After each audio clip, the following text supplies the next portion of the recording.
Sir Bantag, napag-usapan na rin natin yan na tungkol dyan sa drug test na yan at susuportahan ka namin. Marami pong nagtatanong sa amin dito sa mga komentaryo, sa personal vlogs namin, tatakbo po ba si DG Bantag? Kasi maraming gustong tumakbo ka. Yan na lang inaantay ng taong bayan kung ikaw po ba itatakbo sa national position. Maybe bilang senador. Ngayon nga nakita mo palingalinga ako kasi palagi akong tumatakbo eh. National election pala yung sinasabi. Akala ko yung takbuhan eh.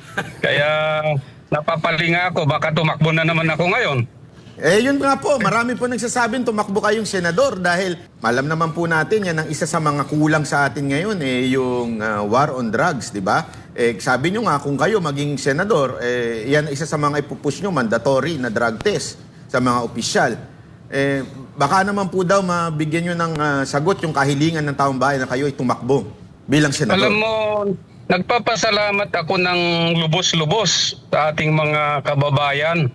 Lalong-lalo na sa mga nagko-comment nga na tumakbo daw si Bantag sa pagka-senador. Ewan ko kung majority yun Kung talagang nakakarami ang nagsasabing tumakbo daw si Bantag sa senador, sa Senate election, so be it.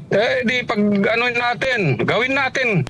Kung talagang mandato yan ng taong bayan,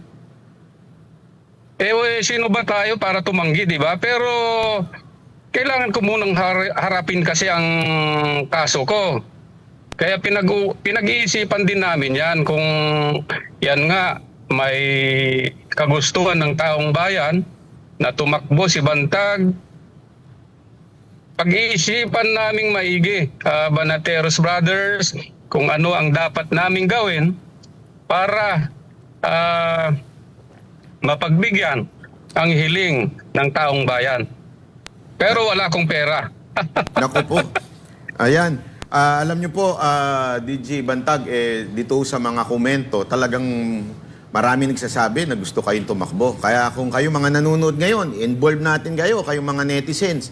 Kung gusto nyo tumakbo si DG Bantag bilang senador, i-type nyo ho dyan, takbo na. Takbo na. Marami hong meaning yan. Takbo na ho. Baka parating na ho yung nanguhuli sa inyo dyan. Hindi ko alam mo. Takbo na para sa Senado. Pero yan ang gusto ng taong bayan ngayon. Tumakbo kayo.